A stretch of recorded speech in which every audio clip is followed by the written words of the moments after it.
We are very fortunate today to have our very own Attorney-General, the Honourable Minister for Economy, Civil Service, Communication, Housing and Community Development to join us and take us through the budget consultation. Mr. Aiyaz, Sayed-Khaiyum and the team, let's give them a very warm welcome to the newly renovated Sheraton Golf and Beach Resort. Thank you.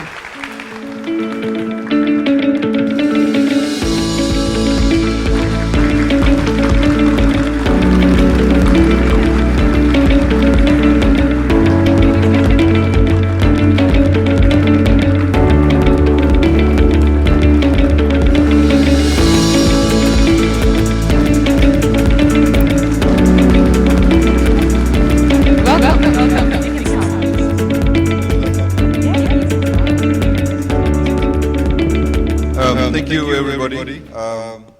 2 days in a row I'm here. Today for a bit longer period. Thank you for having us. Yesterday when we just passed through, we did talk about how we are in the West doing the budget consultations. Last year when we announced the budget, we did say because of the uncertainty that did exist because of COVID-19, that we may actually do a mini budget. And this is the reason why we're doing so, because as you know, when the budget was announced last year, the borders had not opened. And of course the borders opened on the 1st of December.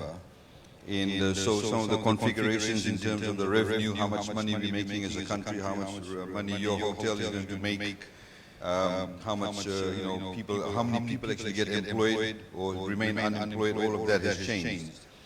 And a lot of it, of course, is positive. So we need to be able to reconfigure the budget from that perspective. So we are going around Fiji as much as possible in a short period of time to get to hear from members of the public and also inform them as to why we are doing so, what are some of the background information and the facts and figures, because obviously there's a lot of misinformation out there. And also get to hear from you what are some of the issues you want highlighted. I know we were in Lautoka yesterday, and Nadi yesterday also in the Nadi Civic Center. Lautoka, there's a hall above the market. We were there too. And yesterday in the evening we had an online consultation with only women and girls, where they could send in their submissions or ideas, etc. So the view is that not for me to talk too much, but just give you some background and for you to be able to ask us questions and any ideas that you may have. Before we sort of talk about that, let me give you a bit of background in respect of the economy itself. So if you, it's sort of divided into 3 stages: Fijian economy before COVID, during COVID, and of course after COVID now. When you say after COVID, COVID is still around, but the borders have opened and the dynamics have changed. So what was the Fijian economy like? If you look over here, we had been growing 9 years in a row. You see over there, the blue lines. Now, that has never happened in Fijian economic history, where we grew consecutively 1 year after the other year, 9 years in a row. So, if you see, this used to be the trend before. You know, 1 year you have negative growth, 1 year you may grow, then negative growth, grow, etc. But we've never had 9 years of consecutive growth. What that has meant is that more jobs were created. People became a lot more prosperous. Some of you are old enough to know that in Fiji about 15 years ago, there were far less cars on the road. Today people talk about traffic jams in areas where there was no traffic before. And that obviously is a sign of the purchasing power of ordinary Fijians to buy things. Nearly everybody in Fiji now has a smartphone, or at least a phone. There are more SIM cards in Fiji in operation than actual number of people.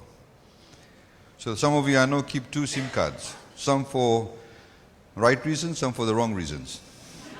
So, but that's the reality of what's happening in Fiji at the moment.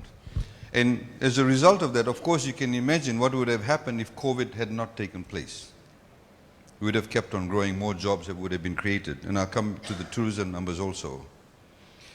So, GDP, which is your gross domestic product, is basically your productive capacity of the country, how much wealth or production you're creating.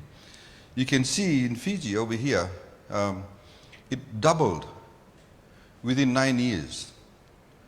Our GDP was 4.8 billion, it became 10.7, you can see over here.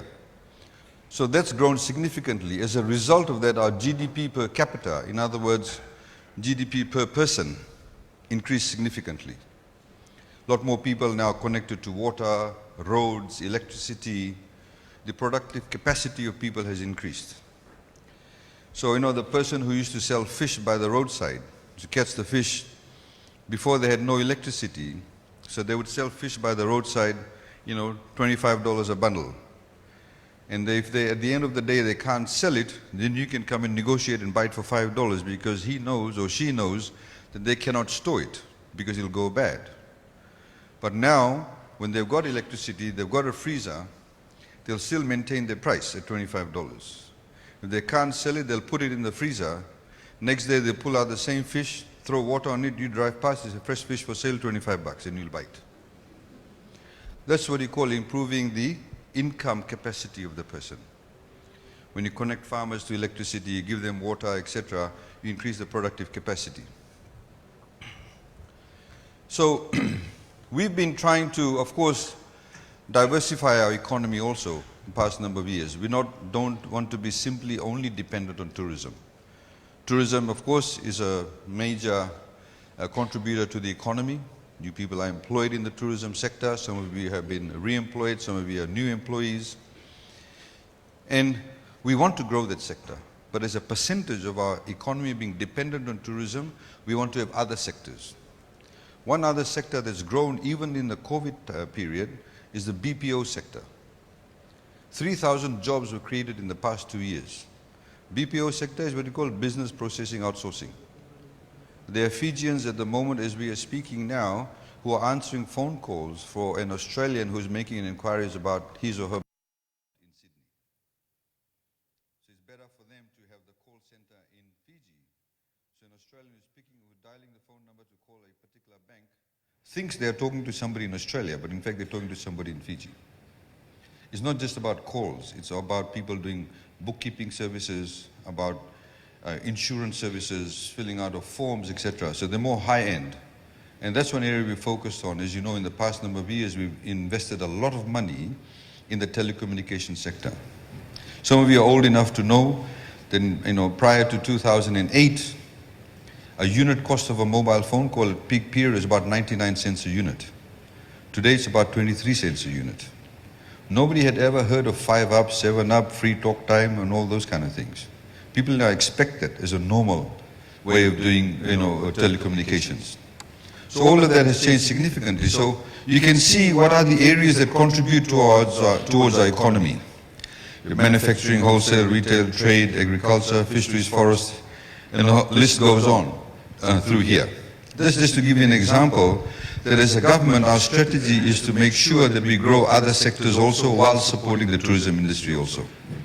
Because, for example, if you have a cyclone, a really bad cyclone, it could affect all the hotels.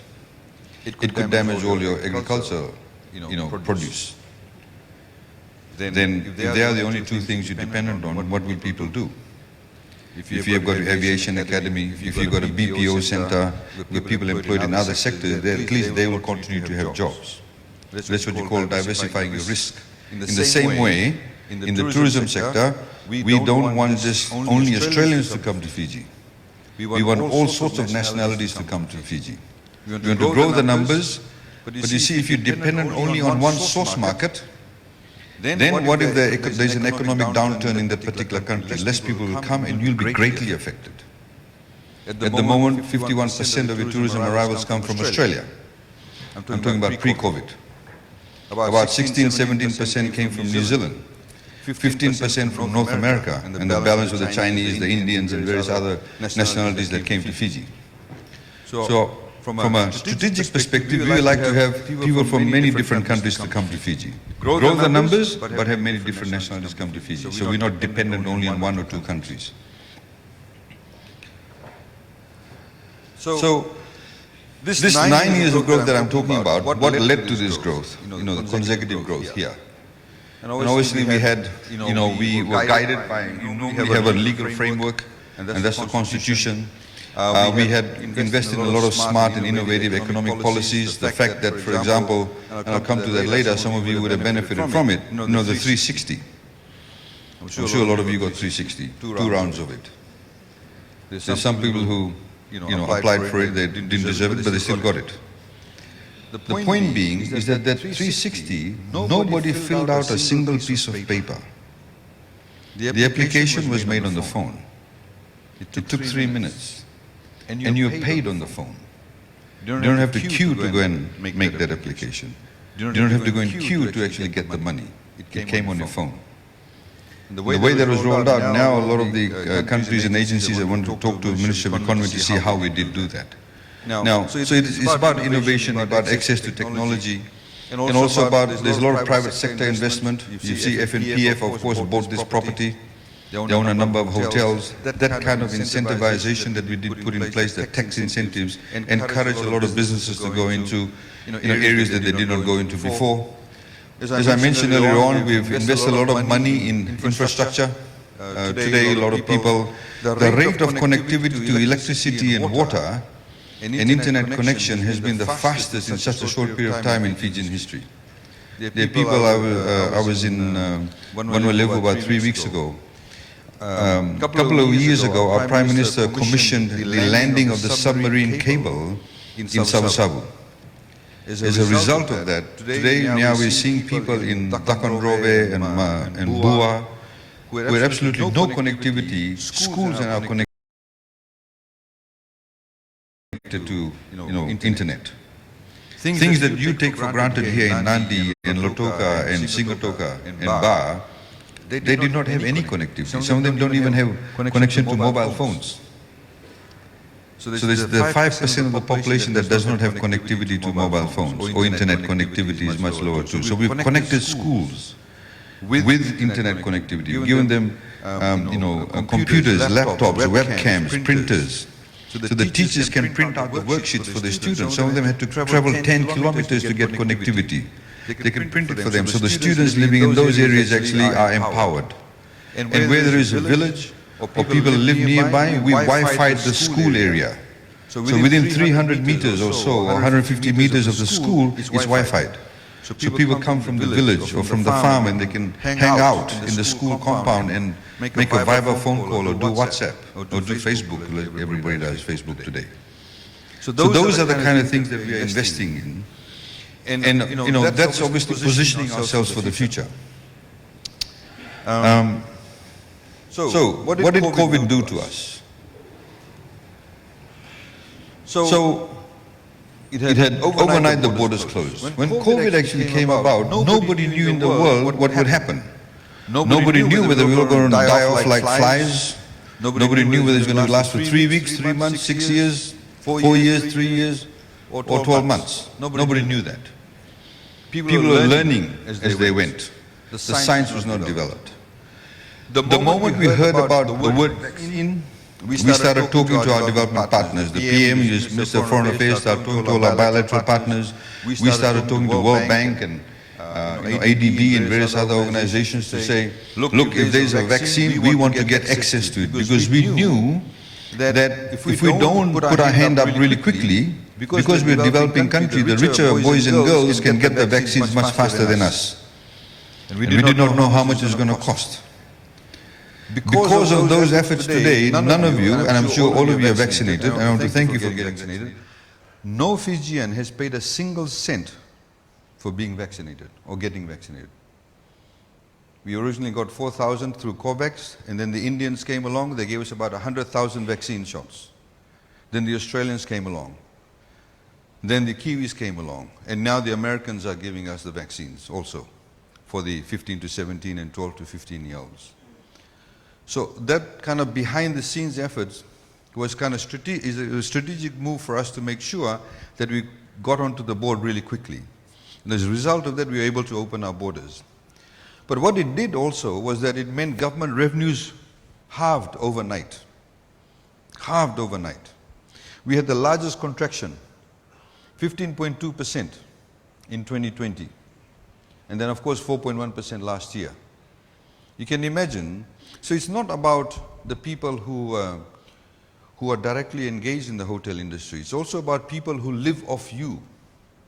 If you go to Nadi airport, before you enter Nadi airport, there's a bus stop on the right hand side. If you look at the airport, there's some trees there. You see, there'll always be some ladies selling, I'm talking about pre-COVID, selling, lovo pack, roti pasal, mithai, boiled evi. Those people got their income from those people who worked at the airport. You see the same people or another group of people outside Fiji Airways office. I'm sure there were people selling stuff to you when you went off to the Nadi bus stand. So they weren't directly engaged in the tourism sector, but they actually got a living off you. The taxi drivers, the nightclubs, all of those people. I know a lot of you go to nightclubs. But my point is that it affected people not just directly in the hotel industry, but the entire economy. So overall, over 100,000 people overnight lost their jobs or had shorter hours. $2 billion the tourism industry contributes. So of course we lost the access to foreign exchange. When tourists come to Fiji, they actually bring foreign exchange, foreign dollars. Now we are a country that's so heavily dependent on imports. Sorry. This thing is imported. The clothes you are wearing is imported. It may be sewn in Fiji, but the fabric comes from overseas. The earrings that you're wearing is imported. The shoes you're wearing is imported. This mic is imported. Most of the foods are imported. You all eat roti, purini, bambakau, bread, pani keke. It's all made out of flour. What is flour made out of? It's made out of wheat. Where does wheat come from? It does not grow in Fiji, it grows in Australia. That's where we buy our wheat from. Only two companies bring wheat into Fiji, Punja and Sons and FMF. So they bring the wheat into Fiji. The Australians sell it, say, for example, I'm not saying that's the price, say $300 a ton. They bring it into Fiji, they grind it at the mill here in Lautoka, in Navutu, and then they put a few things in and then you get flour. But it's price controlled. It's a price control item. So in other words, before they sell it to the supermarket, because they don't sell it to you directly, they sell it to before they sell it to the supermarket, they'll go to the Competition and Consumer Commission and say, look, I bought it at $300 a ton, this is my labor cost, electricity cost, storage cost, blah, blah, blah, machinery cost. They say, okay, you can make only this margin, 3% or whatever. Then they sell it to the supermarket. Then the supermarket also buys it at a price. They go to FCCC, this is my labor cost, my storage cost, my rental cost. They say, okay, you make only this much margin. That's what you call price control. But if tomorrow the Australians put up the price from $300 a ton to $400, of course the price will go up. It's beyond our control. If you eat dalo, cassava, bhaji, bhindi, bele, you don't need to price control that, right? That's grown in Fiji, does not have an impact. That's something you can control. But the only thing that affects it are cyclones or disease. That's why we don't like cyclones. Apart from it damaging a lot of things, infrastructure, it also pushes up the price of foods and vegetables. Yongona cost $85 a kilo before Cyclone Winston. After Cyclone Winston, $185 a kilo. But people still drank it at the same rate. But I hope you get the drift of what I'm saying. So, of course, government tax collection went down. A lot of businesses closed down or, had a low turnover.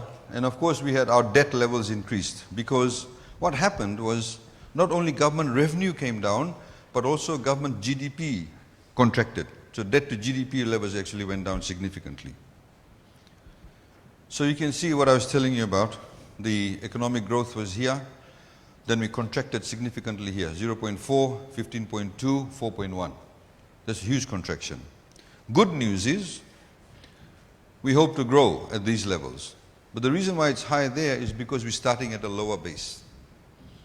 The economy has already shrunk. So now if we get tourists coming in, just remember, I'll show you the figures later on. If you have only 40,000 tourists coming and next year you get 300,000 tourists coming in, that's a huge growth.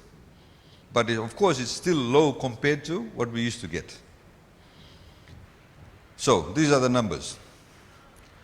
632,000 visitors in 2010. Before COVID, 2019, 894,000 visitors. See how it dropped, plummeted, nosedive. 147,000 in 2020, and some of this would be a lot of Fijians too actually coming in and out. And then of course 32,000 in 2021. That's how low it was. So, I mean, you guys were closed for renovations, but the other hotels, they just could not survive. A lot of them also were dependent on the locals, Love Your Locals program. If you go to Hilton, there are people from Bar who probably would never come to the Hilton. They're actually at the Hilton. So I would appeal to the hotels also, please, and you as people who will be at the front line, don't treat local guests differently. They are also your guests, and they have equal right to the service that you offer to a tourist. Please remember that, because they are also your customers. Because in Fiji before there was a trend. You get a Fijian walking through the door, you treat them differently. Some hotels actually do not even allow locals onto their property. So remember that. In times of trouble, they are also the ones who will fill your hotel rooms and make sure that you have your jobs. So just to compare ourselves to other tourism countries, these are countries that get a lot of tourists like us. So Maldives, which is in Seychelles, you see how much they contracted the economy by minus 32%. Maldives gets a lot of French tourists, European tourists, and Chinese. Aruba, again, these are countries, St. Lucia, Barbados. These are all countries in the Caribbean. A lot of American tourists go there. Very cheap to fly there. And you can see how much the economy is contracted by. Suriname in the north of South America. Mauritius, of course, which is in the Indian Ocean. Bahamas, St. Kitts, these are all Caribbean countries here. And Seychelles is also near UAE, favorite destination for a lot of Europeans, and also in the Middle East. And Vanuatu, just by comparison, how much they contracted by, because the economy was not dependent on tourism as much as ours. So this comparison gives you a sense of how the tourism-driven countries were affected. Just to give you a sense of other countries, you got United Kingdom, India, Malaysia, Singapore, Germany, Japan, how much the economy is actually contracted by. Australia, United States, and New Zealand. But you'll see the impact on their debt to GDP ratios. So what did we do during this period? It was interesting. Last night after the session we had, I went home and I went to the hotel room and I couldn't sleep. And so I went to the Facebook page. And there were some photos of the event. When I came in here yesterday, there's some photos of you. And I saw some of the comments. And I saw one or two people saying, oh, why is he talking to you? What did he do for you when the COVID came around? Well, this is what we did. We paid out $430 million in unemployment benefit. And that was through FNPF. As you know, you could access your general account. And if your general account finished, we paid you $225 a fortnight. That came from government. Of course, then included in that, we had the $90 per household. We said it's $90 per household, but we then quickly realized that the people from the same household also applying for the $90. So a lot of, we do have to factor in the choro system. So we then said, okay, we'll move it from $90 per household to $50 per person. So you could have 5 people in one home applying for $50 and they could get $250. Then we moved to the 360. Because the 225 had then stopped by the state, and we offered the 360, 2 rounds of 360. We had other relief measures, so we pay the market vendors in Nadi, everywhere in Fiji, we paid their market fees for the next 1 year, for the 1 year since last year. It's not a question of us just saying to them, don't pay your fees. Somebody has to pay their fees. Otherwise the municipal council won't have any revenue, they can't collect the rubbish, they can't clean the streets, etc. So we're paying the market fees on their behalf. If you're a fisherman, you want to get your license renewed in this period, we're paying that. If you're a PSV licensed driver, we pay that for the 1 year, just to make things easier for people. Now, in all of this, and I forgot to mention to you, as a government we had a strategy, because when COVID came around, as I said, nobody knew, so government made a decision through our Prime Minister, that there are certain things we're not going to compromise on. Certain things we must continue. So free education must continue. We should have toppers and tells. Some variation to toppers and tells, but EC, all the way to year 13, still free education. Still subsidized bus fares, still free textbooks. We must continue with social welfare payments. You know, we introduced disability allowance a few years ago. We pay disability allowance. Rural pregnant women get food vouchers from government. We continued with that. Abandoned children living with grandparents, we continue to pay all that out. People over the age of 65. You know, a lot of women in Fiji, for example, never worked in the formal sector. All of you are working in the formal sector. In other words, you have an employer and you have an FNPF account. A lot of people in Fiji, they don't have an FNPF account. They either worked as what we call in Fiji, unfortunately, house girls, or they worked in the village, or they just sold stuff. They had the tete, sold stuff by the roadside, or somebody's sugarcane farmer, and the wife and the husband, they are now over 65 years old. They don't have any source of income. You will actually have a pension when you turn 55. They don't have anything. So we started off by this scheme by about $50, then we increased it to $100. It used to be at the age of 70, now it's 65. So we continued with that, despite the COVID. We of course have things like, for example, GPs. Those people who cannot afford to go to a private doctor and usually would go to a health center or would go to the hospital, we now actually pay for them to go to a GP, a private doctor. There are 3 doctors in Nadi that you can go to. We advertised, doctors applied. If the price was right, then we offered them that scheme. We've just advertised again to expand it more. So you can actually, if you normally go to a health center or public health system, you can actually go to a GP now, and we pay the fees for you. It's published on the Fijian government website, which are the doctors, for example, in Nadi. Lautoka, unfortunately, has only 1 doctor. Hopefully, there'll be more who will apply. And of course, we have in Singatoka and Ba and Suva and Nasuri area. So this is how much we paid out in the unemployment benefit. So the 225, we paid $205 million. And then, of course, the first round, $90, $10.6 million. 2 rounds of 50, 11.2, 10.2. Then 360, of course, $106 million and $87 million. That cost us $430 million. But we saw it as good investment because people still needed money in their pocket. When people have money in their pocket, in Fiji, it does not tend to stay there, it tends to be spent. So when people spend money, it creates economic activity. See, if I have $100 and I keep it in my pocket, it's not going to do anything. But I gave $5 each to all of you, you'll go and spend and do something else. And then when you spend it, whoever else you're going to spend it, they'll spend it also. So the money rotates. So that's what we wanted to do. Of course, there are some people, of course, in the 360, they drank alcohol with it. Some people spent, out of the 360, they spent $300 on food, rent, buying clothes, shoes, whatever it was, paid for something else, and maybe spent $60 on beer or alcohol. Some may have spent $30. That's okay.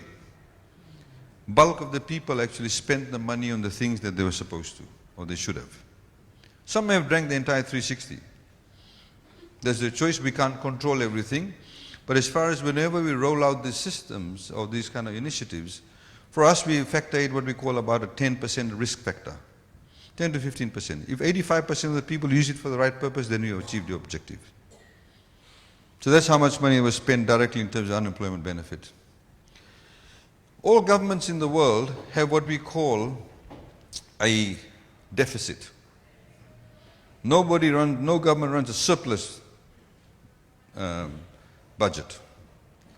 There are a lot of things that you want from government that we cannot charge you full fees for. Before, to get a birth certificate used to cost $2.25. That does not cover the cost of the paper and the ink and the machine. But you wanted at $2.25. This year, of course, we said birth certificates are free. When you go to Nadi Hospital, it's free. Even if you paid 50 cents or $1, that does not cover the cost of the doctor's wages and salaries. It's not like running a hotel. You have to make a profit. The hotel here needs to make a profit. They have shareholders. You have to give them profits. Government cannot do that everywhere. When we build a road, when we tahsil the road, when we put water and electricity, we don't say, you pay for it. I was up in Kayasi on the weekend. Today up in Kayasi, they've got electricity. They've got actually a hospital there, X-ray machine, etc. We can't expect the people in Kayasi to pay $50 a visit, because that would be perhaps the cost of recovering that cost. So government is in the business of providing a service. How you manage that is the trick. So governments, of course, in this particular instance, you have, this shows the expenditure, and that shows the revenue, and that's what you call the surplus. The idea is to always maintain a, what you call a, not surplus, a deficit, sorry. The idea is to maintain a healthy deficit. It does not get blown out of proportion. So of course, COVID, it did get blown out. We had to do it because the revenue, as you can see, dropped significantly over here, and expenditure still continued. Do you know how much we pay in wages every year to all the civil servants, the police, RFMF, corrections, doctors, nurses? Our wage bill is $1.1 billion a year. That's our wage bill. So out of the 300 million here, 1.1 billion is to pay for salaries for civil servants. The balance of that, then we used to buy toilet paper, fuel, other services, or capital expenditure. We build, a road, a jetty, tahsil the road. So when your revenue has reduced, that's why a lot of the projects will slow down a bit. But you still need the roads to be maintained to a particular level. You still need the water services. The water rates you pay does not cover 1/10 of the cost of the delivery of water. We give a grant to Water Authority of Fiji every year. How much did we give last year in this year's budget? About $200 million in this year's budget for Water Authority of Fiji. So that's just to give you a perspective as to why, for example, because of the deficit, we have to actually go out and borrow a bit more money. So this is debt. A lot of people talk about debt in Fiji. Now they all become debt experts. They don't know much about debt. Everybody says, oh, Denarau, Karza, and all of that. You see, to maintain your edge in the tourism sector, your infrastructure and your services need to be up there, because you're competing with the rest of the world. If you have a shabby airport, if you have the road from the airport to your hotel really shabby, it does not put you out there in a good foot. Because people will say, oh, when I go to Tahiti, it's really good. Airport facilities are good, toilets are clean, I quickly get to the hotel, roads are good. Or I go to some other, or if I go in Gold Coast, because Australians also go to the Gold Coast. That's also a destination. They can go to Townsville. They can go to other places in Australia. So the 4-lane road that we built, I don't know how many of you still remember what the old road looked like. I don't think many people still remember. It was a one-track road. You had electricity cables all over the place. Today you drive down that road, there's no electricity cables. Where have they gone to? They've gone underground. It cost us over $20 million just to put the cables underground. It makes the place look better. And also, of course, next time there's a cyclone, there's nothing to blow down, it's all underground. In the past few years, in Vanuatu, some of the electricity poles, we've had to put it up 2 or 3 times because of the number of cyclones we get in Fiji. It gets blown down, put it up. Blown down, put it up. To put cables underground costs a lot more money. But we did that for this sector because obviously we need to make sure that the Nadi, the gateway to Fiji, looks attractive. Street lighting, etc. So you spend money in infrastructure. You can see our debt to GDP ratio here was actually, it went down here. We of course had Winston. We spent over $500 million in Winston rebuild. Winston wiped off 1/3 of the value of our GDP in 36 hours. 36 hours, 1/3 of the value of our GDP went. This is why when we go to the World Bank and ADB and IMF, we say, guys, look, even though we are a middle-income country, you've deemed us to be a middle-income country, we are very vulnerable. Because you can have one climatic event that can take away decades of development. So give us concessional loans. Some people say, oh, these people are going out with begging bowls. I don't mind doing that because we are at the cold face of climate change. Last year, year before last, sorry, the amount of rainfall, for example, we received in 24 hours was the same amount of rainfall that London received in 1 year. And London is a rainy place. Recently, we did not have a cyclone, but you saw the flooding. These kind of climatic events obviously pushes us back. So when we want to rebuild, we are saying we need to get concessional financing because we did not create the climate crisis, you guys did. The industrialized countries did. You put out the carbon in the air that damaged the atmosphere. So we need to get access to concessional financing. So of course over here, as I said, we wanted to maintain the services, we had to borrow more. Now one of the things that we do is that it's important for you to understand within the tourism sector, when we borrow money, traditionally we borrow more money from onshore, within Fiji, than go offshore. So about 70% would borrow in from the Fijian sources, whether it's FNPF, the banks, insurance companies, private investors, they buy our bonds. It's good investment for them because they make money from us. But also it means that we get access to money. When we borrow from offshore, there's what we call a foreign exchange exposure. So if we borrow, if she's USA, if we borrow $50 million from USA today, 50 million US dollars, it would cost 100 million to pay back at today's exchange rates. Because, 2 Fijian dollars equates to, say, 1 US dollar, roughly. But if tomorrow the value of the US dollar goes up, we may need to pay $150 million or $200 million to pay back that $50 million.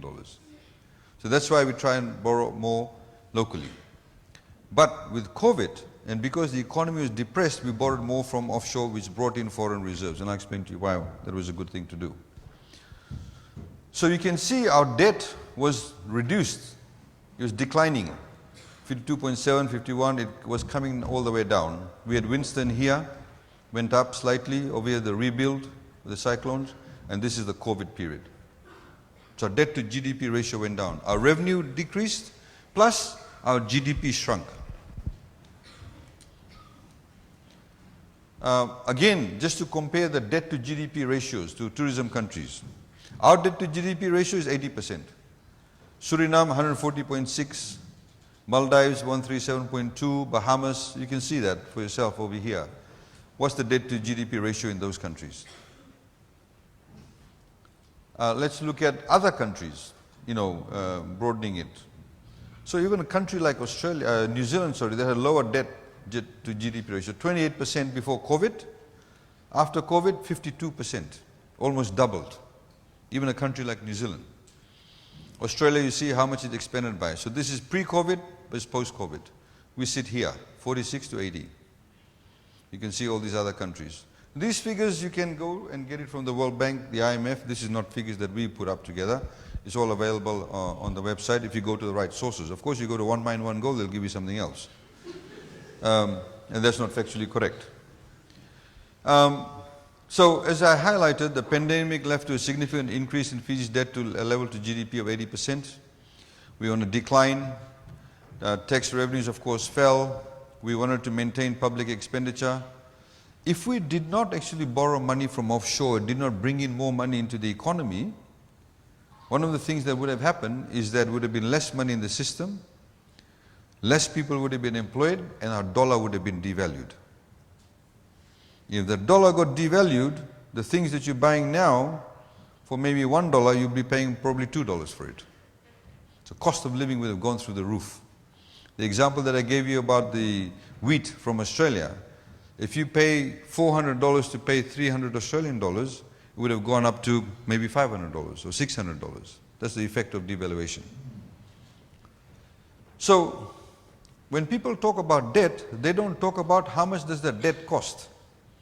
I can go to Bank A and borrow $50 from Bank A at 10% interest rate. I can go to Bank B and borrow at 5%. I can go to Bank C and borrow at 1%. So where would I get the debt from? Obviously from the 1%. Because of our financial management and the way we manage the economy, we are able to get loans now because of climate vulnerability. World Bank now lends us money at 0.75% service charge, that's all. 40-year term, 10-year grace period, 0 interest rate. So by the time you actually pay the loan, 57% of it is actually a grant. Even though you say, oh, we borrowed $100 million, but in fact 57% turns out to be a grant. They can't say that, because otherwise everybody will go running to them. And over here, JICA, which is Japanese, they're lending to us at 0.01%. 0.01%. Sometimes it's very hard to conceptualize that. So that's the cost of the funds. So when you look at debt, you have to look at how much the debt actually costs, which is obviously a good thing for us when you're getting interest rates at that level.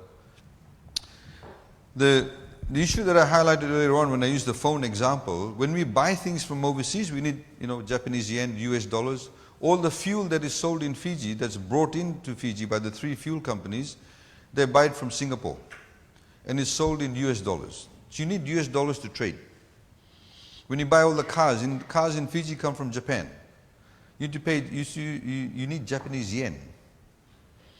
Normally when a country does not have the ability to pay for foreign purchased goods, they say it's going bankrupt. You need to have at least 2 months worth or 3 months worth of foreign reserves to say that you're healthy. Over here, 2018, we had 4.5 months worth of foreign reserves. We had about $2 billion. 5.3 months. Today we have 8.7 months worth of foreign reserves, and we have $3.1 billion of foreign reserves, which is a good thing. So we're able to pay for our foreign goods for the next, foreign purchases for the next 8 months. Liquidity, there's a lot of money in the banks to borrow, so interest rates are low. This is an issue. I'm sure everybody will agree with me if I say to you that the price of things are going up in Fiji. I knew that would get a good yes. What are the reasons why the price of things are going up? In COVID, one of the things that has actually happened is two things have happened. One is the supply chain.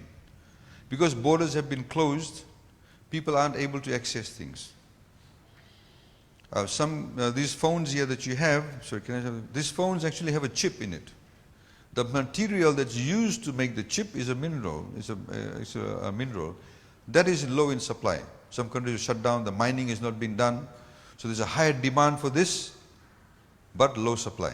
So the price will go up. Same story like the Yangona. Right? The other thing that's also gone up is freight. I was just talking to a businessman the other day. A container that he used to bring from one of the countries nearby used to cost $5,000 before COVID. Now it's cost $15,000. Freight costs have gone up significantly. Containers are in short supply in the world. So, if she's an importer, say, of tin fish, if she used to pay $5,000 for a container and now she has to pay $15,000 for a container, guess what she's going to do? She's going to pass on the cost to you. Because she's not going to sell it at the same price. In the same way, tomorrow, Neeraj said to us yesterday that the price of beer over here has come down, including taxes, $9 a stubby. If tomorrow the taxes go up on beer, he can't sell it at $9, right? He'll put it up.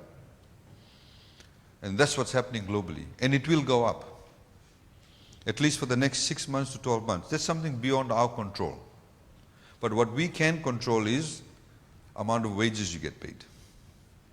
That's why we announced about 2 weeks ago through the Minister for Employment that we're doing a wages review throughout Fiji. At the moment, we have an independent professor.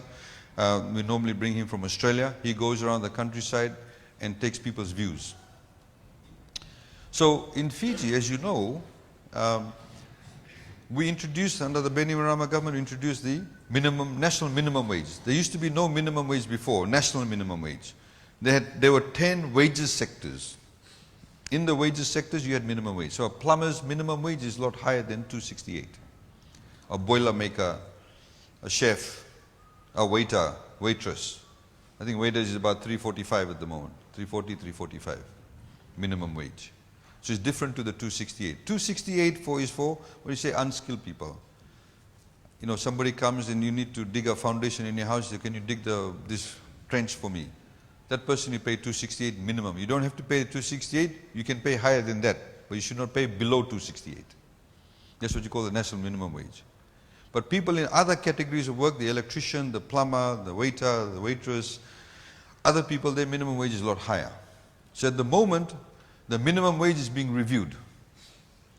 They're going around the countryside getting people's views. Some employers don't want the wage to be increased. Because they say, oh, if you, like the garment factories are saying, if you increase the minimum wage, I won't be able to sell or compete in the overseas market. So it's a balancing act. But we recognize as the government the price of things are going up and the wages need to be increased. The question is by how much? Of course, when the national minimum wage is increased, those of you who are on a minimum wage at $3.45 or $5.40 or $4, your minimum wage will also go up. It will have an impact on that. You can't just have national minimum wage at $2.68 going up and nobody else's wage going up. So that will have an impact. So, you know, we expect it to be completed in the next 2 weeks or so. So what's for the space? The price of fuel has gone up significantly. The war in Ukraine at the moment, what impact will it have? It can have an impact. It already has an impact. That part of Europe, Russia, they supply a lot of gas. You know what we call cooking gas? Supply a lot of gas. Some fuel comes from that area. Like Germany, last night I was listening to the news, like in fact after midnight, how Germany is saying that we should, when they want to put a trade embargo on Russia, they are saying maybe we should not do it for gas. There's some debate about it because they know that if they do it, they won't have enough gas. But other countries like Qatar, etc., they have gas. If they know that everybody's after the gas, what will they do? The price will go up. What will Fiji do about it? Nothing, unless you find some gas for us in Fiji somewhere. You can't do anything about it. Because the price of the gas when it lands in Fiji will be high. We price control it. When it lands in Fiji, if she's the importer of gas, and she says, look, I was buying it at, say, $15 a barrel, and today I have to, you know, pay $25 a barrel, then FCCC will say, okay, you can make this much margin. We can't expect her to sell it at the same price when she used to buy it at $15. She'll go out of business. So what's the point of me importing at $15 and you want me to sell it, you know, at $12? I can't do that. So, you know, you have to be aware of these things are happening. These things are outside our control, but we can control as soon as the matter comes into Fiji. So this is what we call, you know, the inflation. Inflation is the cost of things going up. There are two types of inflation. One is what we call domestic inflation, and the other is foreign inflation. Domestic inflation over here is the yellow one. You know the price of things in Fiji that we produce. Long bean, bele, dhalo, bhaji, things that we grow, things we manufacture ourselves. So you can see actually it's been on a decline. It spikes up sometimes when you have a cyclone. You know, the long beans used to cost $2, now it costs $5 after cyclone, right? After a while it steadies up. After Winston, a bunch of bananas that used to cost in Suva $2 started costing $7 because all the banana trees fell down. But when the banana trees grow up, then the price steadies.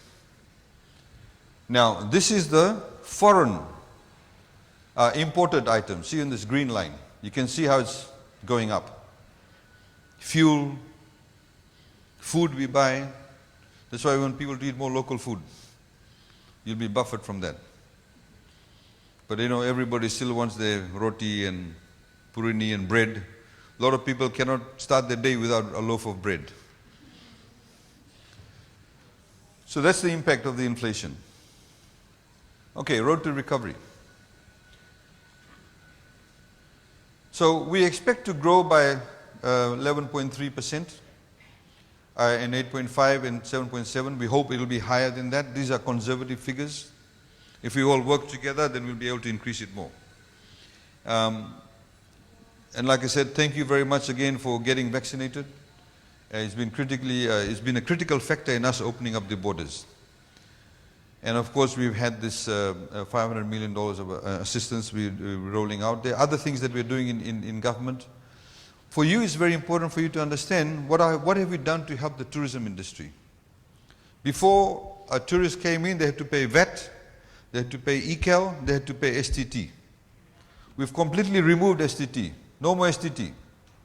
ECAL has been halved from 10 to 5%. Departure tax reduced from $200 to $100. So the tourists will find Fiji more attractive. That's why I keep on saying to the hotels, and I'm saying it to this hotel too, please be sharp on your price. Don't try and make a kill on one sale. You know, it's like the taxi driver. The taxi fare may be $5, he sees a tourist, whack him with $30. But that's very short-sighted. Very short-sighted. I can get a stubby in Bali on the beach for $2. And if the tuk-tuk or the taxi in Bali will charge me the right fare and does not discriminate against me, I may find Bali more attractive. Yeah, people in Fiji are great, they're hospitable. But you know, COVID times, need the money, so maybe I'll go to Bali. So we have to be sensitive about that. We also have to be sensitive about the level of service that people provide, the type of service, as I mentioned yesterday. So we've reduced ECAL also. ECAL is Environment Climate Adaptation Levy. All the monies we collected from this, we fitted out with people with solar farms, solar sort of energy. People did not connectivity to that. We built roads that got washed away by cyclones, etc. We reduced duty on so many, over 2,000 items. You see a lot of the foods we import now, the duty is very little. Some of them is 0%. We don't charge any duty. People just pay VAT. Everything else is like 5%. Just to make things easier for people. If you start up a business, no more business license. You don't need a business license now. We took it away last year. Before when you went to buy a house, you have to pay stamp duty. No more stamp duty. Get a loan from the bank, stamp duty. No more stamp duty. We've foregone all that revenue just to make things easy for people. And of course, we had tax deferments, in the business. We have $200 million we allocated in the budget in July last year for this financial year. If you borrowed money for micro, small, medium enterprises, if you got the loan, we paid your interest rate for you for the first 2 years. And then you start doing the interest payments in the third year. The principal payments you don't have to do also. So, one of the things that we obviously have done, we need to provide the stability in the environment, in the economic environment. So, there's no devaluation. Our exchange rate is stable. We have 50% decline in tax revenue, of course, but this should pick up very soon. Our financial sector remains very stable.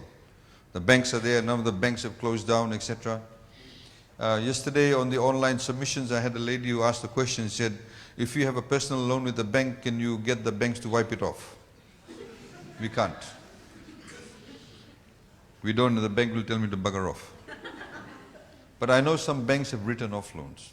They may not say it to you, but some of them have. We had, of course, initially when COVID came around, we spoke to the banks. They gave people holidays in repayments. They made it easier. There was a payment system. You could withdraw some FNPF money to do the payments. We spoke to the hire purchase companies, like your courts and other places. Some of them gave you time to pay. So we've done all of that. As a result of that, our financial system remains very stable. So what is really critical going forward? Because of COVID, it created so much instability. We need stability. Of course, the Ukraine war does not help. But domestically, we need to ensure to get investment. There's a large investment. Hopefully, it will take place very soon in the Aiyaz. It's a 6-star hotel. Don't go and apply for jobs yet over there. They're looking at investing about $130 million US. That's a lot of money. So those things are happening. Those people are only coming to Fiji because they believe that the economic policies and the systems we put in place are very transparent. It's very consistent. Because when overseas investors come, they want to look for consistency and stability in policies. So that's very important, and that's one of the effects of what we are doing. As I said, we're investing in the BPO sector also, ICT, tourism, and of course in new technology. So ladies and gentlemen, I'll end it now, but if you have any ideas, etc., you can email it to us. This closes next week, at the end of next week, or middle of next week, sorry. Or you can hand deliver it or post it. And we look forward to your contributions. I'd like to open up the floor now. Please don't hesitate to ask any question. If you don't understand anything or you want to make a suggestion, you can speak in any language you like. We have a lot of translators here. You don't just have to speak in the English language. And, the whole idea is to have that particular level of interaction. So thank you for your attention. Naka, thanks.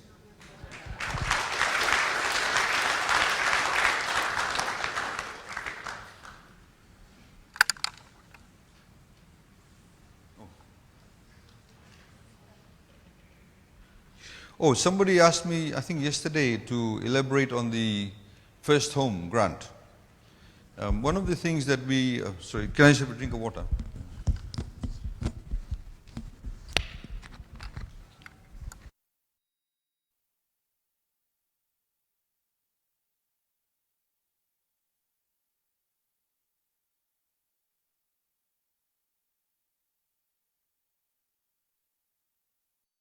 $50,000 a year, and you apply for a home loan through a bank or a housing authority, and the bank approves the loan, and you tell them that you want to apply for the home grant, and you're building your first home, we actually give $30,000 grant. It's a grant. It's not, you don't have to pay us back. It'll go to your bank account. Right, so there's 30,000, so we do that. If you buying your first home and you earn less than $50,000, we give $15,000. We are encouraging people to build, because when you build, you create economic activity, and you increase the number of homes in Fiji. Because the rate of home ownership in Fiji is low. We want to increase it. So when you build, you get a plumber, you get somebody to dig the hole, lay the steel, the painter, all of that. So it creates a lot of jobs.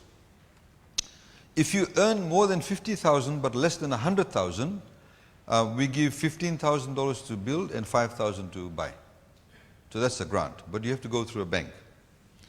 You must own the land, or you must own the lease.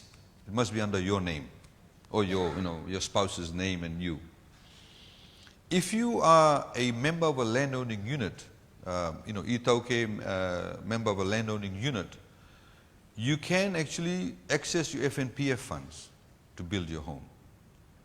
Now, we changed the law just a few years ago, where if you, for example, if I'm a member of a particular Matangali, you have, rights on that land, you can build your home, you can withdraw FNPF, because nobody's going to boot you out.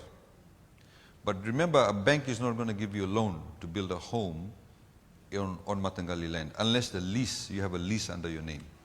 Because with banks, if you don't pay, they have to come in, seize the land. They can't do that with communally owned land, unless you have a lease.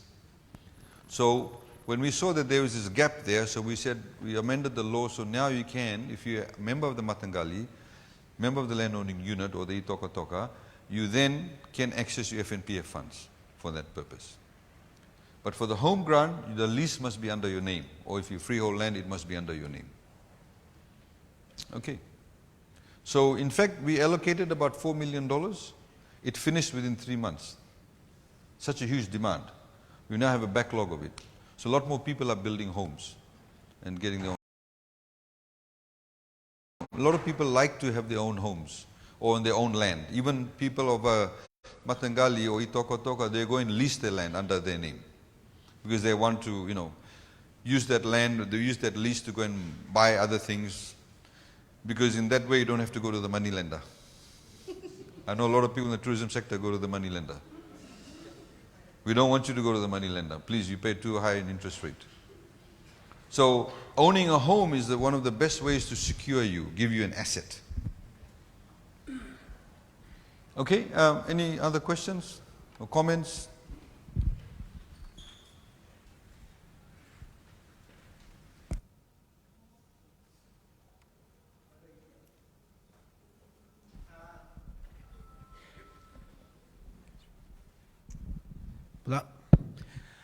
As part of our the last 2 years, what we've gone through with the COVID-19, it's highlighted the need for medical, attention and resources that we need here.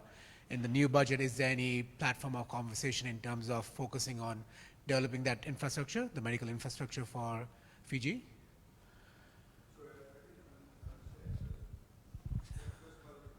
What was the first part? With the COVID-19, it's highlighted a need for medical resources and infrastructure that we need in the country, which we have, and maybe more of it. So is there any platform in that new budget that will be focusing on medical as a resource? Oh, yes, okay. As you know, that we announced about 18 months or so ago, in fact a bit longer than that, about Aspen Medical coming and operating Lotoka and Bar Hospital. We are currently, Aspen is here. They're at the moment on the site in Bar Hospital to get Bar Hospital up and running very soon. One of the conditions, of course, is that to provide improved services, including various procedures that currently aren't available. One of the key ones includes, for example, open heart surgery or cardiovascular intervention. A lot of people in Fiji are dying of heart attacks, as they say. So Lautoka will have the capacity where you can access, cardiovascular surgeons. At the moment, if one of us, God forbid, has a heart attack, there's no Fijian doctor that can carry out an open heart surgery. The level of experience does not exist. So part of the deal is that they'll provide that, but when they build a new wing at the Lautoka hospital, they'll also have operating theatres that will train our doctors. So God willing, in 5 to 10 years' time, we'll have Fijian doctors that can carry out those procedures. And we're looking also at stenting in the public health system. So that's there, and also chemotherapy that will be provided. At the moment, there's no chemotherapy services available, people when they have cancer, etc. So hopefully, we are looking at May. PS Economy is shaking his head in a very reserved manner, but it should happen by May. Thank you.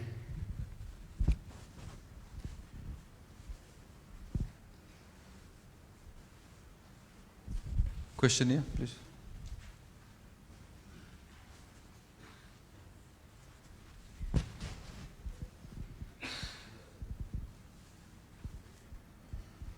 No, you use the mic, because otherwise people can't hear you. You looking?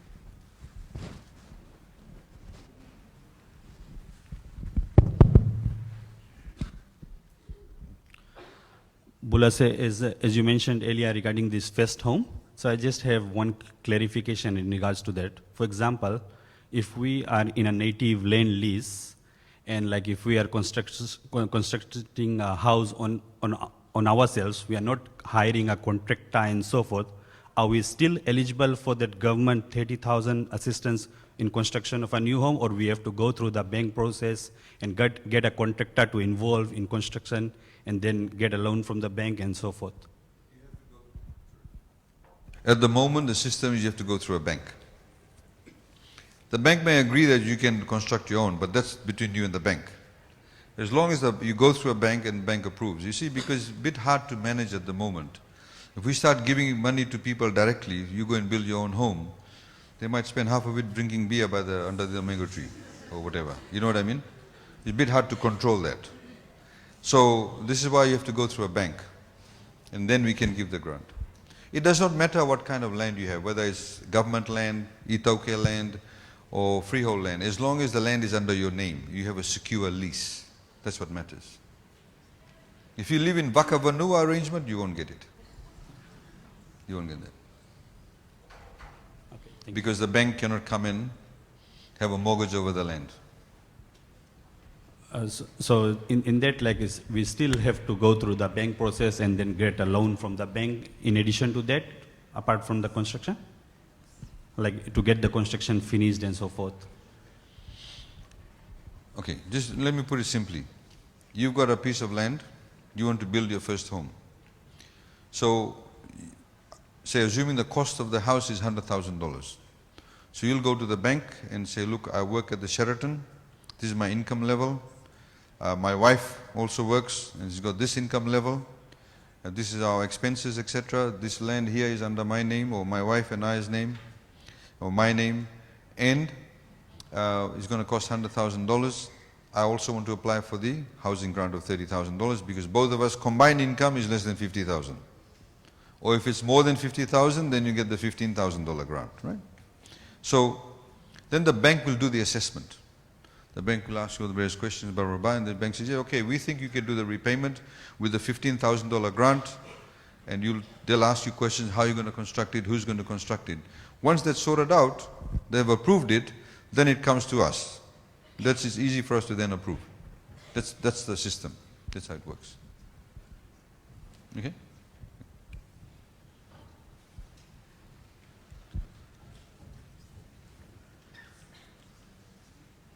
Oh, lady in the back, please.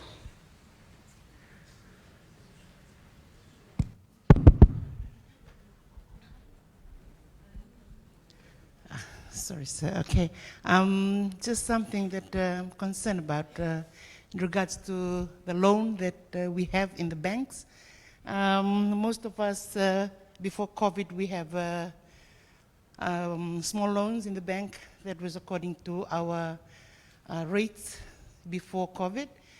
So when we were at home, interest was still going on. So since we have started again, I'll give an example for me.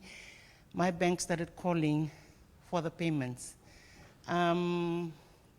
So the deduction before was according to my rate.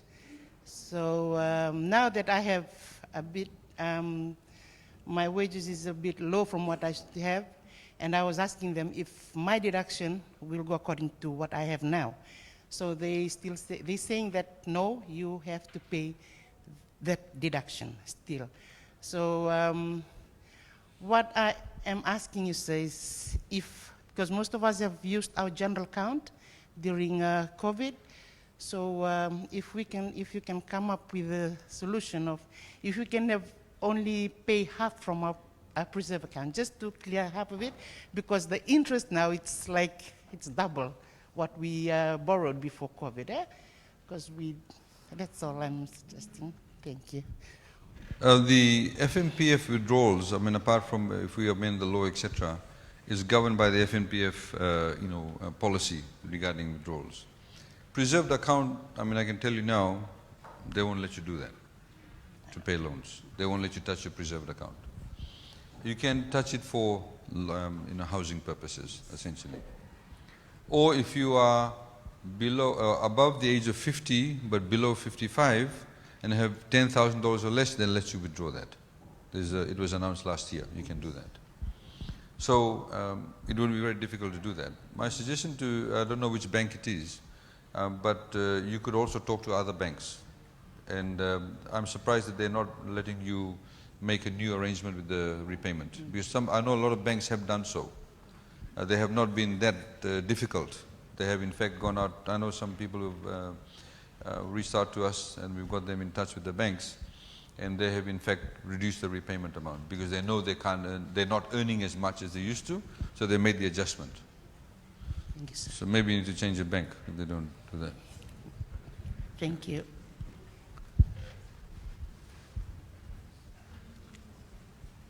You have a question? Oh, there's a gentleman here.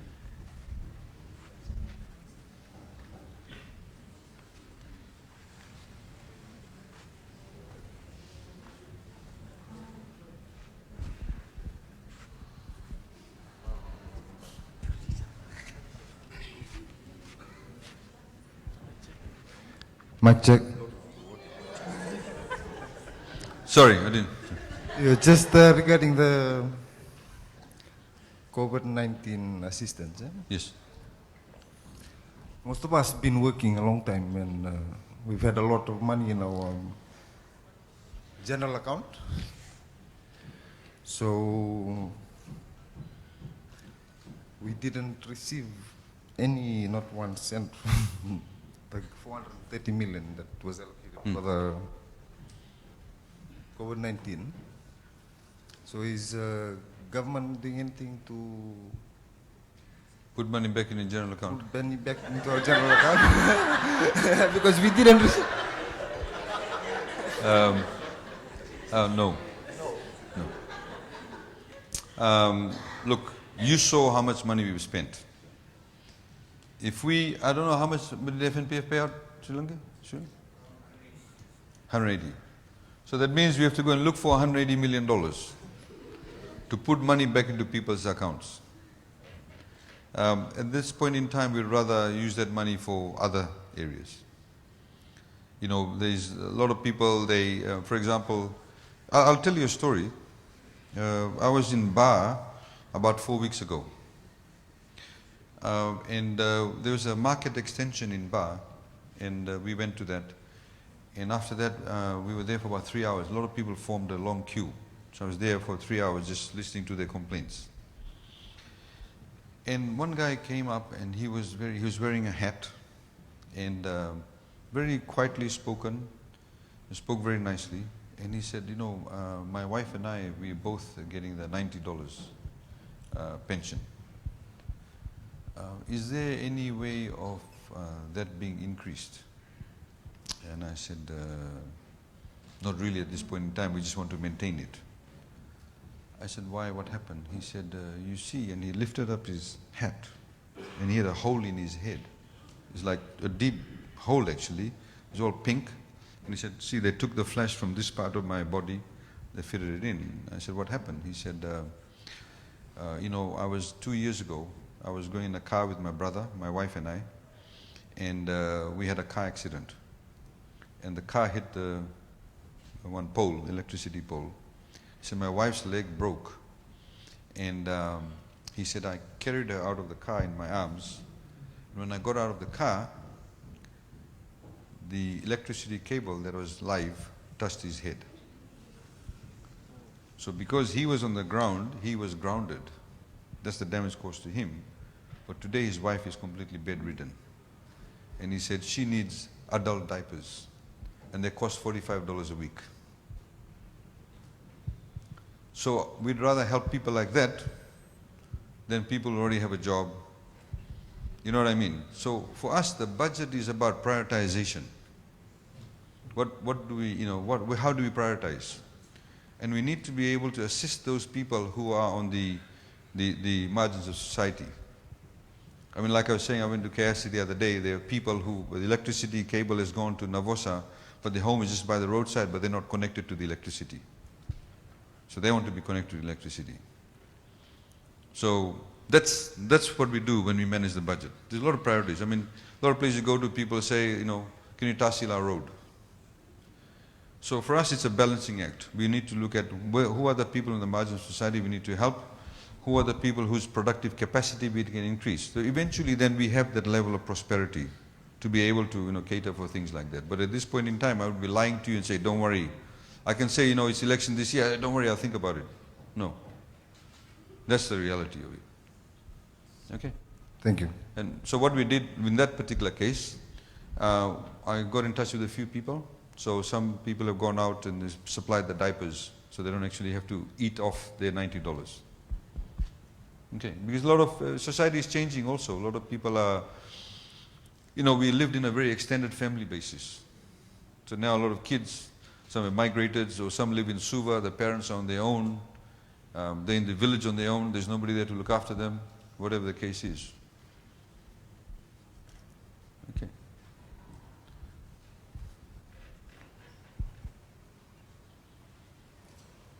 You know, because this is the West, I have to mention this also. The sugarcane industry is based predominantly in the West and a little bit in the North. The sugarcane farmers in Fiji are guaranteed a price, world market price of $85 a ton. Now, the world market price is $62, $63. So for them to get $85, we have to allocate $50 million just for them to get the $85. A bag of fertilizer before COVID cost $45.65. The farmer paid $20, government paid $25.65 on their behalf. We allocated about 23 million for that. 15 million for that. Now, that bag of fertilizer has gone up to anywhere between $80 to $90. China and Russia basically control the fertilizer production in the world.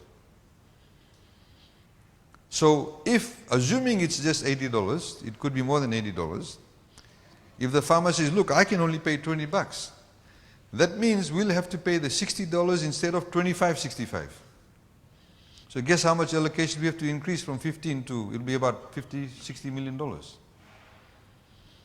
So these are the kind of things, you know, we have to do. That's actually happening behind the scenes for us to be able to manage, you know, all the different sort of sectors within Fiji.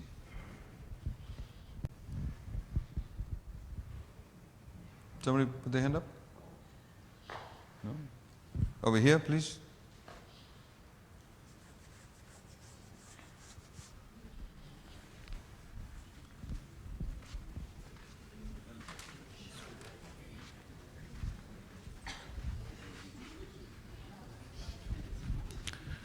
Hello, sir. Just a question in regards to budget allocation. In terms of the last 2 years, been coming in transport and in vehicles, as hotel workers or anyone who's working in the industry is basically focused on the budget allocation. But just a concerned citizen in regards to people on the roadsides, homeless, and beggars. Were there any allocations in terms of them being assisted by the government in terms of any social welfares or any other form of assistance? Because I believe most of them did not receive the $360, $90 or $50. Was there any allocation being allocated to them? I mean, as a public being offered to them? We have over about $110 million in the poverty alleviation scheme. Remember I said in the beginning, we have not reduced that. So there is the poverty alleviation scheme that we have for people who are poor, below a particular income level. We give them the allowance. We have abandoned children who may live with people. We pay that allowance. The grandparents, a lot of grandparents, for example, looking after kids. They've been abandoned by the parents, or or the mother, or the father. We also pay, like I said, rural pregnant women. We have disability allowance. We also have laws now that, in fact, we put in place even before COVID, that if you employ a disabled person, whatever wages you pay them, you can claim 300%. Now it's gone up to 400, Shiri, right? You go up to 400, 300 to 400 now. That's how much you claim. So if you're disabled and I pay you $10,000 a year, you can claim as a tax deduction $30,000, $40,000, just to encourage people. Because a lot of people, for example, who are disabled, they get also poor, because they don't have an income support. They don't have the ability to access income. So we put those kind of incentives in place. So we did not reduce that. And the example that I gave about the gentleman, got electrocuted. So we are thinking of ways as to how we can perhaps a small amount allocated to the Ministry of Poverty Alleviation, where those exceptional cases, they can help them directly. That's what we are looking at, because it does happen. We also have, for example, allocation through the Ministry of Housing. If you're a disabled person, if you apply, if you want your home to be retrofitted, we do that. Like some people who may be on wheelchair. So inside the bathroom, they may need those bars, or they need a ramp. We actually do that. People apply for that and we build it for them. We give them funding for that. Those types of things are being done. I hope that answers your question. Sure. Yeah.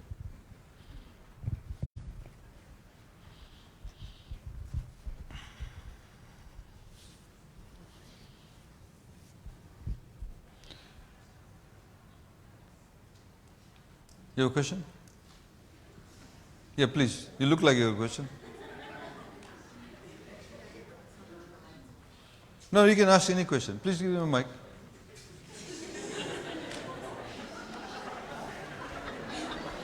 He's a very popular guy, is he?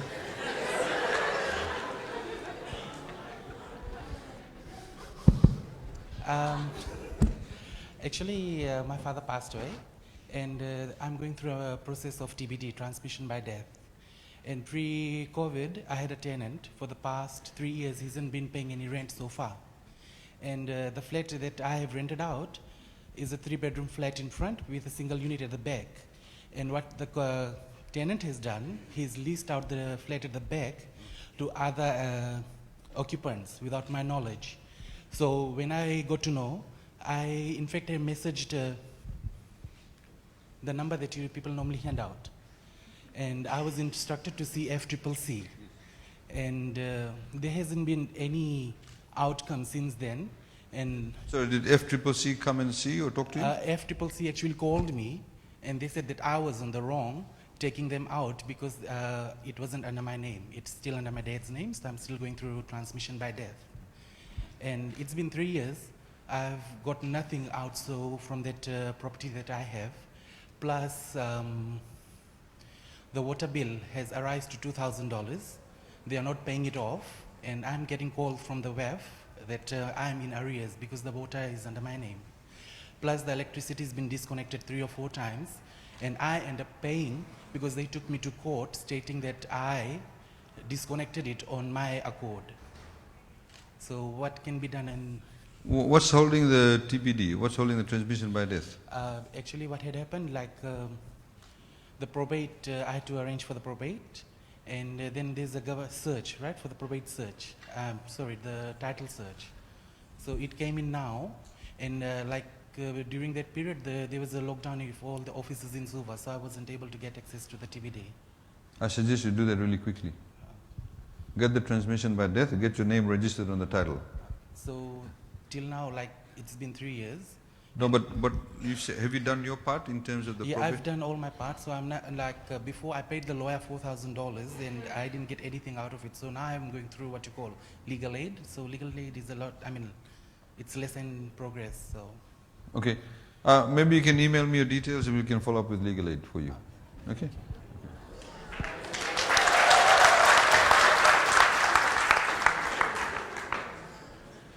You know, I was going to say that a lot of times, I mean, those are sort of those kind of personal matters, but we can, if it's with legal aid, we can help you with that. I mean, a lot of places we do go to, a lot of people come and raise, you know, issues like my brother cut off the pipe, or the driveway is being blocked, or my uncle had given me a place to stay and now he's booting me out. A lot of those things are, you know, areas that we cannot intervene. These are sort of personal matters within the kind of civil realm, but that definitely is something we can, in particular if you've given it to legal aid, we can follow it up with them. Okay. But you can also, I mean, you can also tell EFL that, you know, you're not occupying that place. Yes.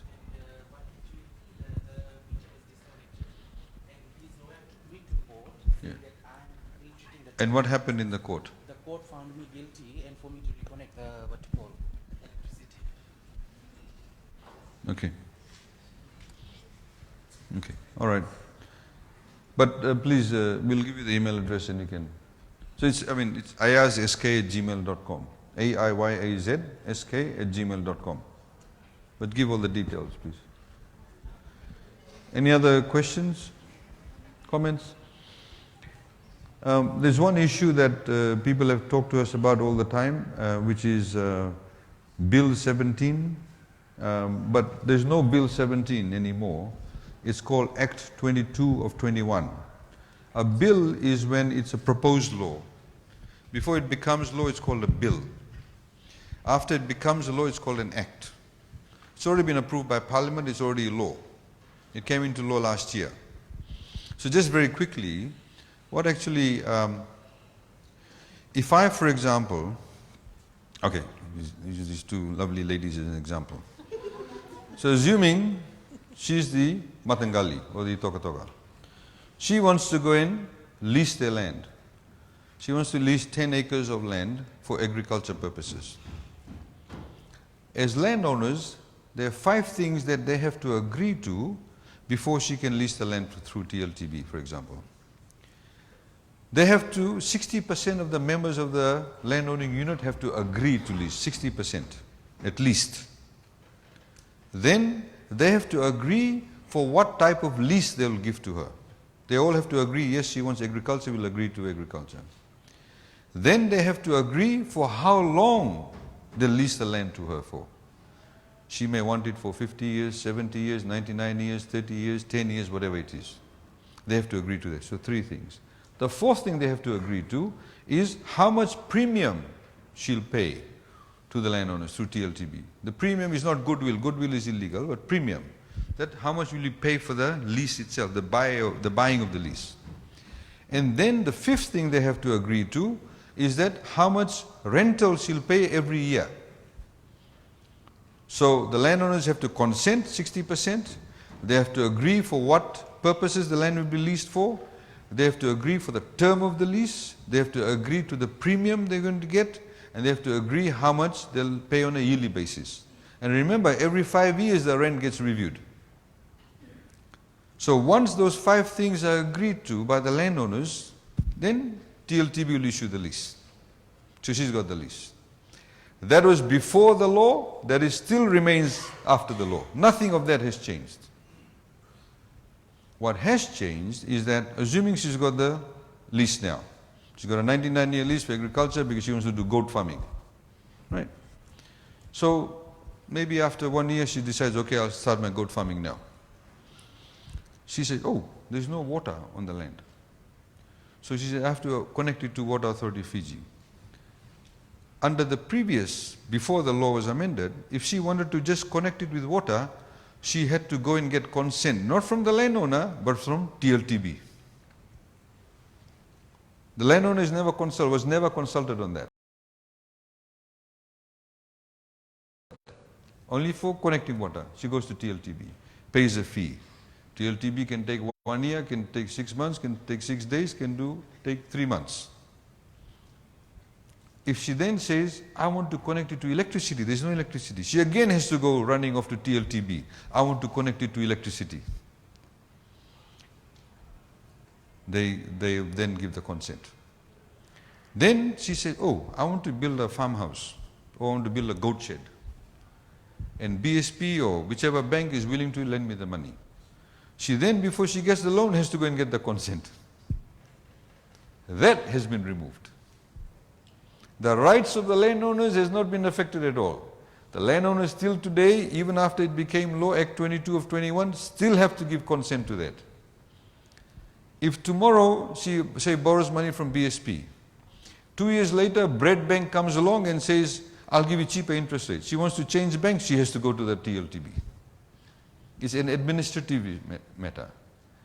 There was the same requirement if you leased government land. Same thing, the Director of Lands had to give the consent for water, electricity, bank. That has also been removed. So now it makes TLTB or Itauke land a lot more attractive because she says, oh, I can lease it, the landowners have agreed, this is how much I'll pay, no problem. I can now get the lease, I can start building. I can connect to water, electricity, blah, blah, blah. But if tomorrow or after 5 years she decides she wants to sell the land, sell the lease, she has to get the landowner consent. If she wants to subdivide the land, she has to get landowner consent. If she wants to build a building and rent it out, she has to get the landowner consent. All of that is still there. So fundamentally what actually happened was when the budget was delivered last year, I think the opposition was really struck that it was such a good budget, they had nothing wrong to find and they latched on to Bill 17. Seriously. Because everywhere we've gone, we've explained to people and people have understood. In fact, it makes the land a lot more attractive. A lot of people have said to us, look, this is great now. I don't mind leasing Itauke land. So the value of the land goes up. That means the landowner will get more money. That's in simple terms. That's what Act 22 of 21 does. Okay? Any questions on that? Sure? Do you want him to ask the question for you?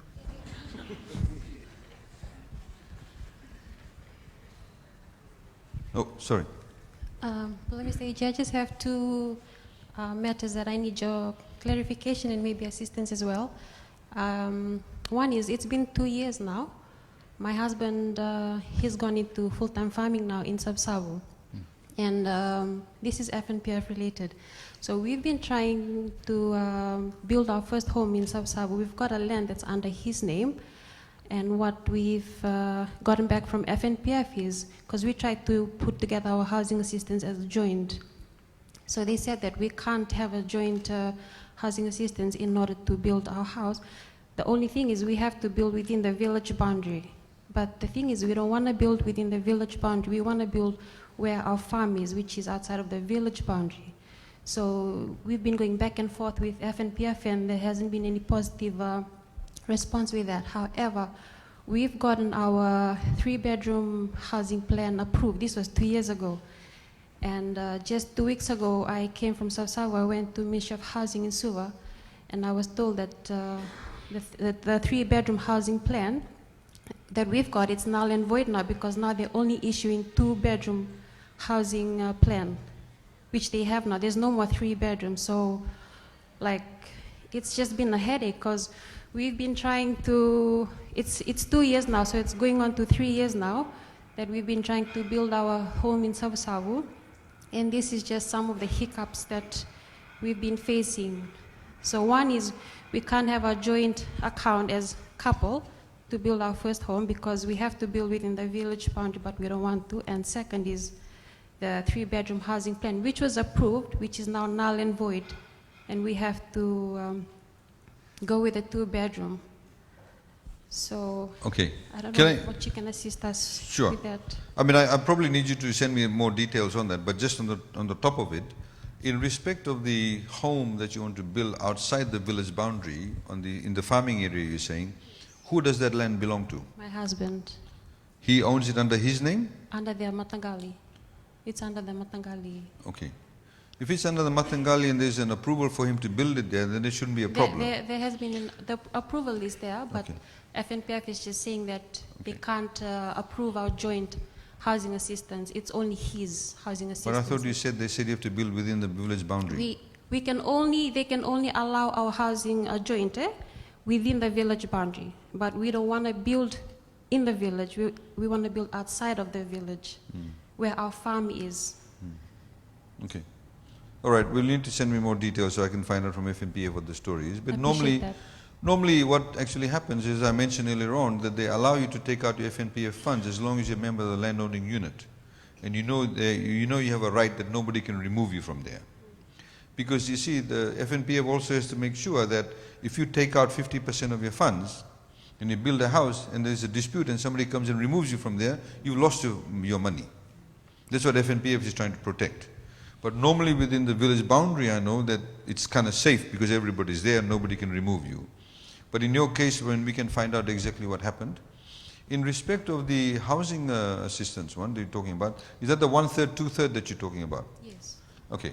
Yeah, the 1/3, 2/3 policy is currently being developed. It's not been finalized. We expect to roll that out in the next 3 to 4 weeks' time. So you see some changes in that space. Normally in the 1/3, 2/3, it's for people who, for example, cannot afford things. That's why government comes and helps them. So there is a basic 2-bedroom or 3-bedroom, whatever the case may be, plan that you have to adhere to, because we have to ensure that the cost is maintained. Because obviously building a 2-bedroom house as opposed to building a 3-bedroom house, a 3-bedroom house would cost a lot more. So when we allocate the budget, if we say 1/3, 2/3, and the cost of a 2-bedroom, if we say maybe $50,000, then we know exactly how much money to allocate. Right, so if government is going to contribute 1/3 and we say, okay, $50,000, so 1/3 of $50,000 is about 12, say about $14,000 each, say $15,000 each, more than that, slightly more than that. Say about 16, 17,000. So we say, okay, if we get 100 applications and we approve 100, if it's going to be $17,000, that means we have to allocate X number of $1 million. Do you understand what I'm saying? That's why there's a standard approach to that. But I can get you more information once the policy is finalized. I would appreciate Okay, that, sir. sure. Thank you. Same email address. Yeah. So if you can just send the details, I can send it to FNPF and get them to get back to you. Thank you, sir. Okay.